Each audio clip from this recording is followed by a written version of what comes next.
So what city you in right now, bro? I'm in Charlotte. Come on, Queen City. So Charlotte has always and will always have a special place in my heart. It's nice out here in Charlotte. All right, we about to do this, brother. Let's do it.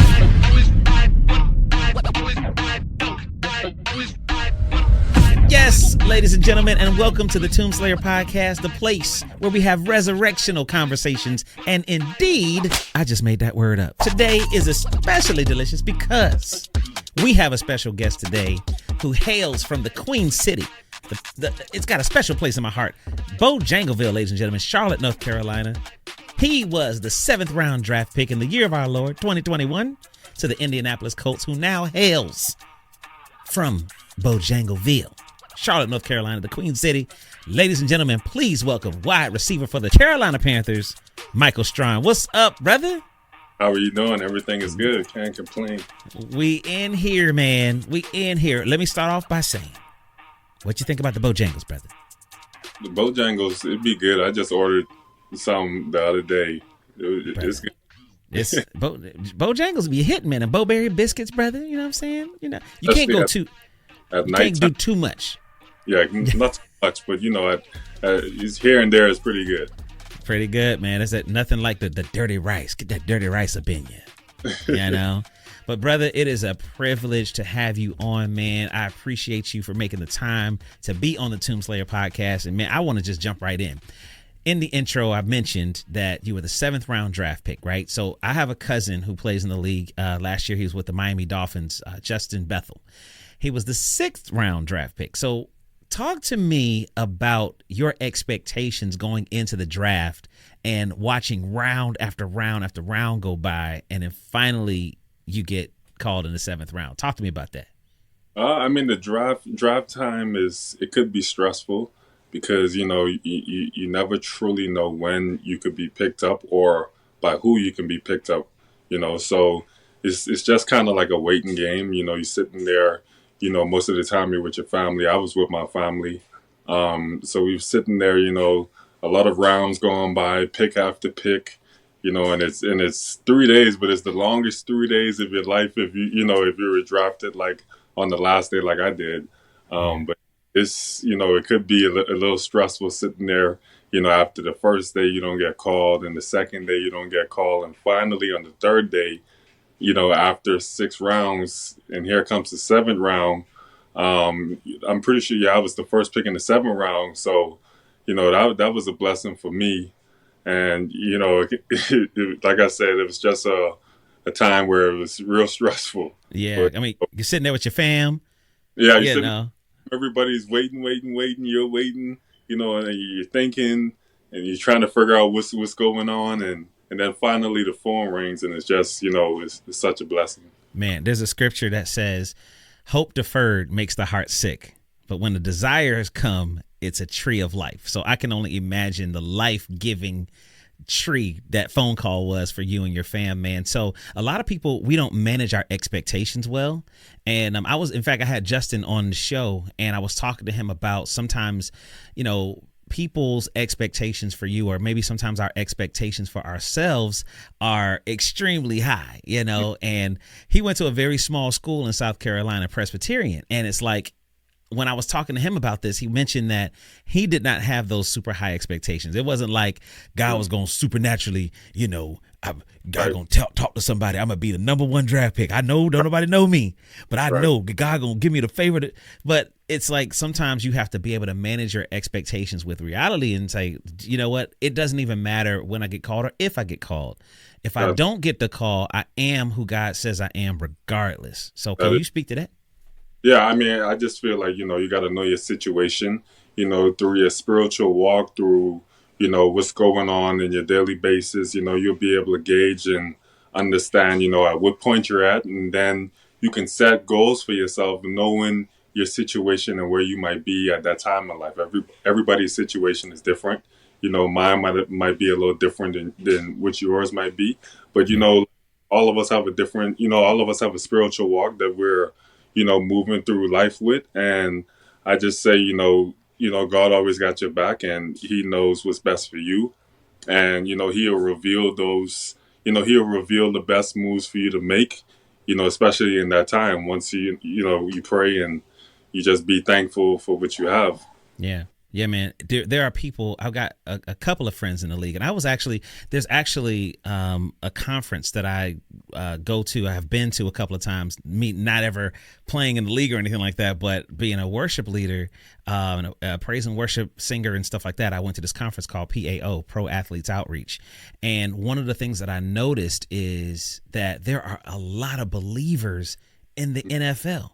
Yeah. So do you know why that is, or what is behind that? More so than I've seen in the NBA as well as the MLB or whatever. But there's something about NFL players that just a lot of them have a strong relationship with Christ.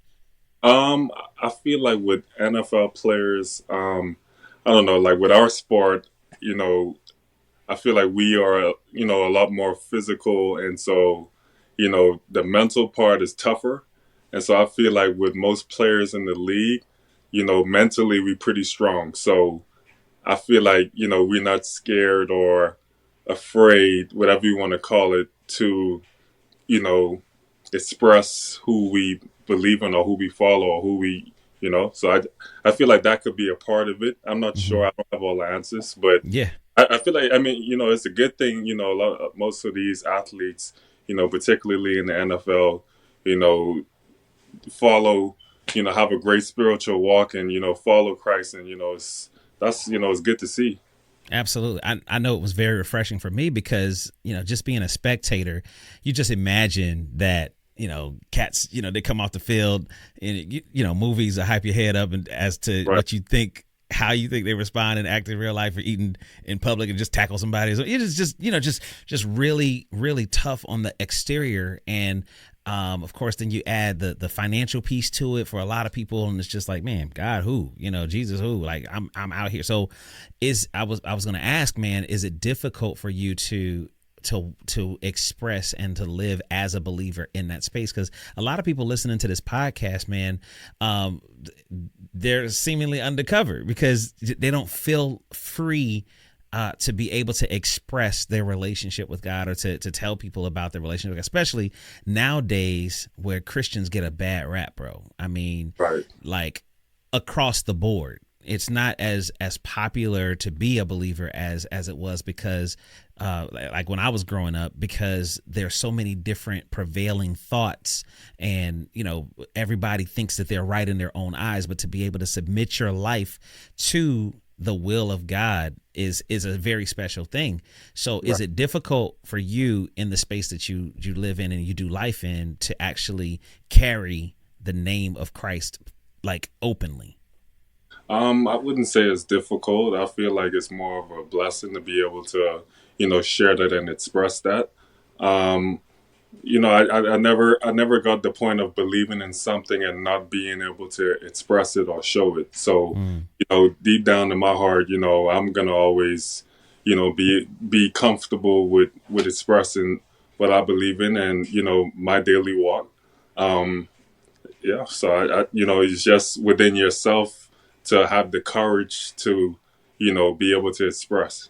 Yeah, man, dude. So I was on your Instagram page, man. I saw a post that you made that just made me stop, bro. And it was like it's a quote that says, "If you have no struggle, you have no strength."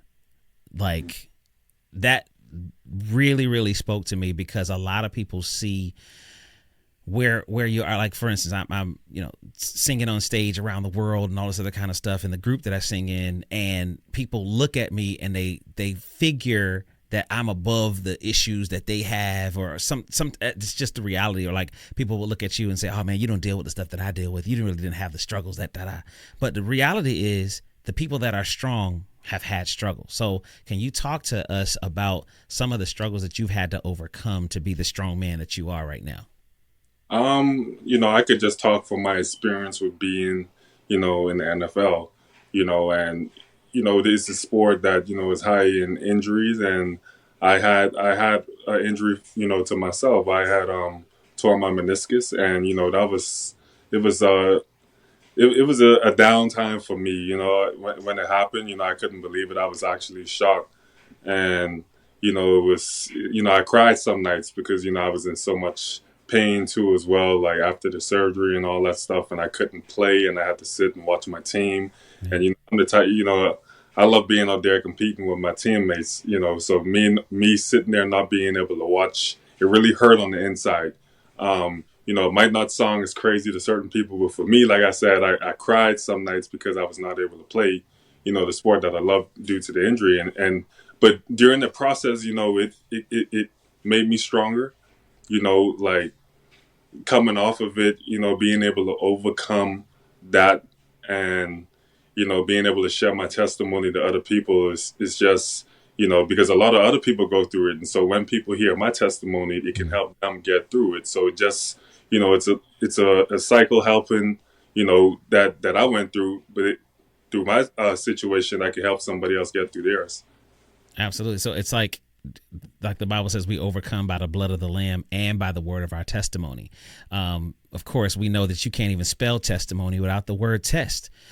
So the things I think that we have to learn to be a little bit more gracious. Honestly, if I could say it this way, almost be more gracious with God, because he allows these things it's not like he made you, tear your meniscus or anything like that, or he causes these things to happen, but he allows them to happen so that he can be glorified in it. It's kind of like when Mary and Martha came to Jesus, and they was like, they sent word to Jesus that Lazarus was sick. They're like, dude, come quickly, because we already know who the healer is. We know you're the healer. You and Lazarus are boys. Y'all rock together. Y'all be eating fish together at the thing. You know what I'm saying? So come, because your boy is sick. And he was like, he delayed his coming. And when he finally got there and Lazarus was dead, bro, I can only imagine what they felt like. In fact, we know a little bit about like the state of mind, because the response was, yeah, we know he'll live again, in the resurrection or whatever. But their expectation was clearly not that he was going to raise him up then. Right. But that was done so that God could be glorified. And I think that if we learn to rest and relax a little bit more in those spaces of the pain or the struggle or the injury, knowing that God's track record is good, that he's going to make it good, and bring a testimony out of it. But we freak out, bro. I know I do. It's like being in the stock market, right? So it's like you take a position and the junk tanks, and you just sitting there like, right. You you put your notifications on, and like your phone be dinging, and it's like, oh no, the bottom fell out. It's like, oh my God. It's like, but you know that it doesn't stay down forever, and the only way you lose is if you sell when it's low. Right. The only way you lose is if you quit with your back on the mat. Right. So, because, yeah. Right. No, go ahead. You said the natural thing to do is panic, when it first happened. But, when it settles in and you sit back and, you pray about it, and, it's just, you just gotta know within your heart, like that God is going to lead you in the right path, and he's going to, help you get out of it. Yeah. We got to trust. And that's at every level, bro. We don't ever arrive. When I say arrive, meaning whether it's getting the job that you've always wanted, or, getting the career you've always wanted, getting drafted to the league, or singing on stage. We are never beyond the point of needing faith.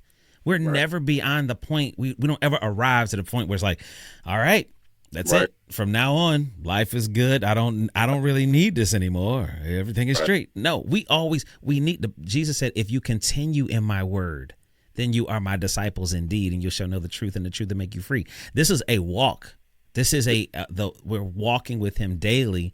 And as we do that, we come to different challenges. For you, it could be injuries now. It could be like, let's go to moving from Indianapolis to the Panthers. Like, how did that hit you? Was it like yes, I got another one, that I could have mentioned as well, but it definitely, it hit different, because now, you're sitting there, you're trying to figure out what's the next move, and you don't know the next move. You just, taking up different calls, from different teams, or, whatever, but you always want to be in the best situation possible. So it was one of those situations where, a move or a decision had to be made, pretty quick, Right. and it was another one of those where I had to, pray and sit back and really, really see which situation would be the best for me, Yeah. and it's real crazy going through it. It's real Yeah. crazy. Did you, so you got cut from the Colts, or how did that happen? Yeah, I mean, I got cut from the Colts. In this business, those things happen, and you never know that it could happen to you, but unfortunately, it happened to me, and I had to take it on and move on. Life still goes on. And if you have a passion for doing what you do, you're gonna stay in it. Yeah, that's true. So that brings me to this question. When there's a lot of people that don't really do well with the separation of what they do versus who they are. Like, did you feel at any point that affected who you were when you got cut, or what do you always have you always had a really good understanding of, this is just what I do, this is not who I am, so it doesn't really affect me like that?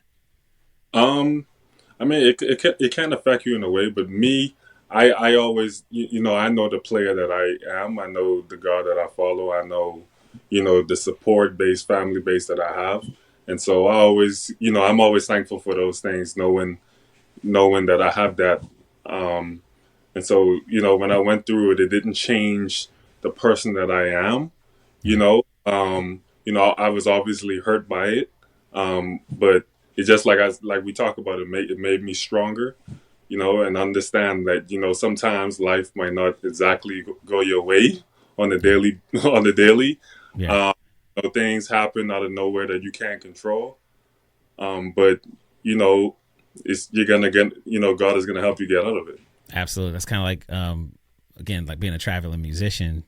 That's my profession. That's how I provide for my Yeah, family. And then COVID hits, yeah, and there's no more concerts. There's no right, more traveling and all this other kind of stuff. And everybody's locked down. And right, it's like, what am I supposed to do now?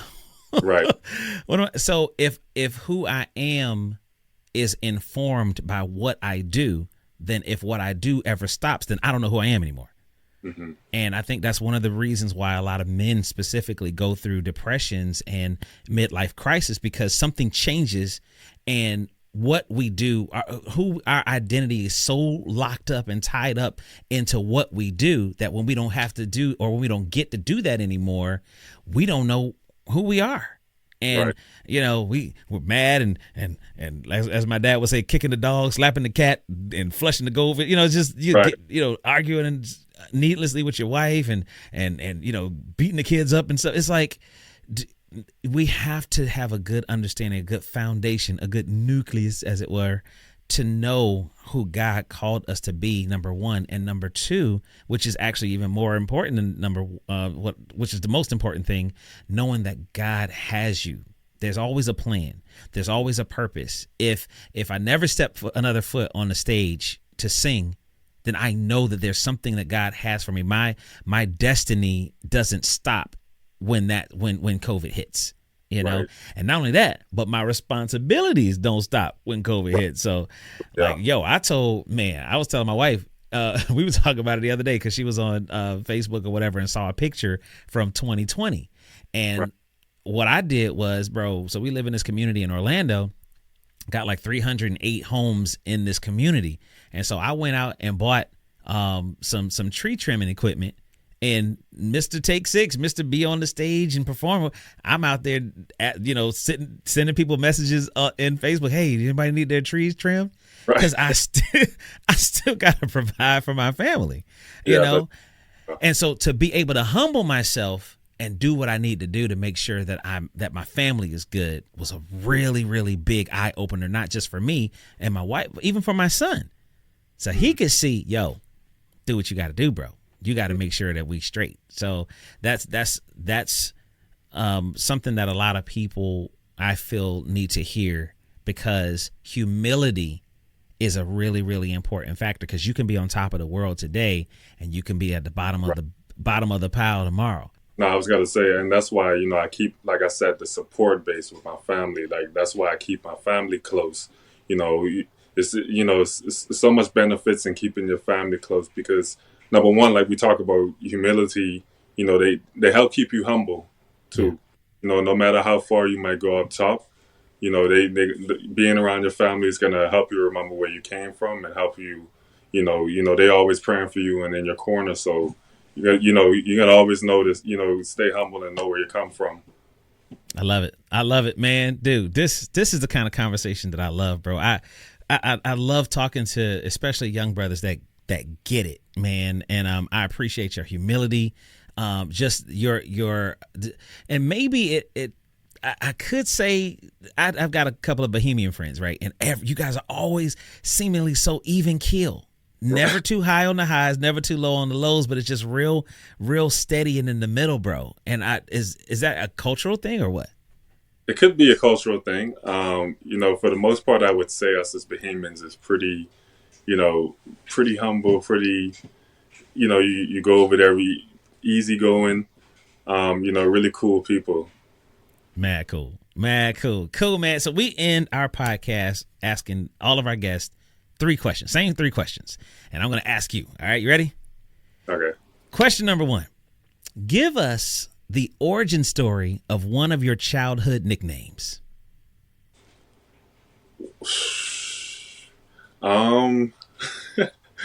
So I had a friend in about this. I would say this is grade 9. He would call me Mike J. And I never understood why he would call me Mike J. I know my name is Michael. Sometimes people say Mike for short. But he called me Mike J. And I guess it's because my dad, his name is Jerome, and I guess he put 2 and 2 together and he just started calling me Mike J. I don't know, but that's the first thing I thought about when you asked that question. Mike J. That's obviously a fond memory. It was a good friend back in the day. Right. I was trying to think way back in the day too. So that's the first thing popped up about 9th grade. That's one of the first nicknames I got. Mike J. Mike J. Love it. I'm glad it was a good memory. Some people like my old girlfriend used to call. No, I was kidding. Right. So question number 2, if you had one redo in life, what is one of the decisions that you would go back and redo?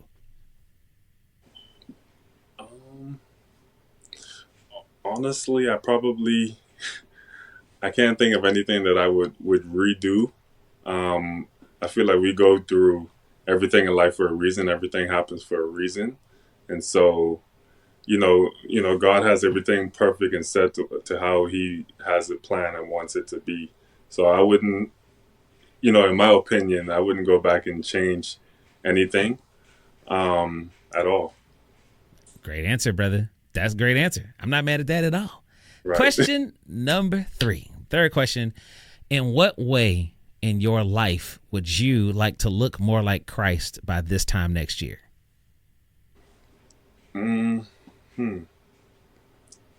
So with Christ, it's such a broad thing, to talk about with him because he's a giver, a lover, carer, and those things, I always try to follow. I always try to, show love, friends, family.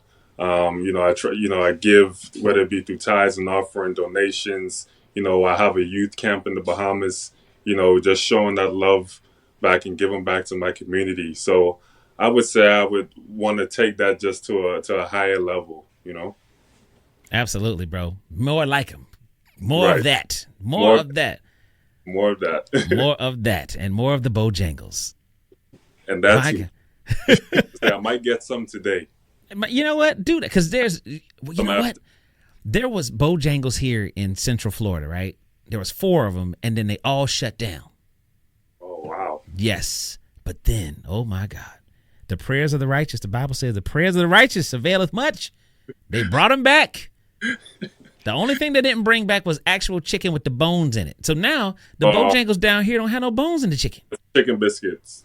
Yeah, I mean, bro, that Cajun chicken biscuit. Yeah. I might have to. And they serve it all day? I might have to go get me one of those.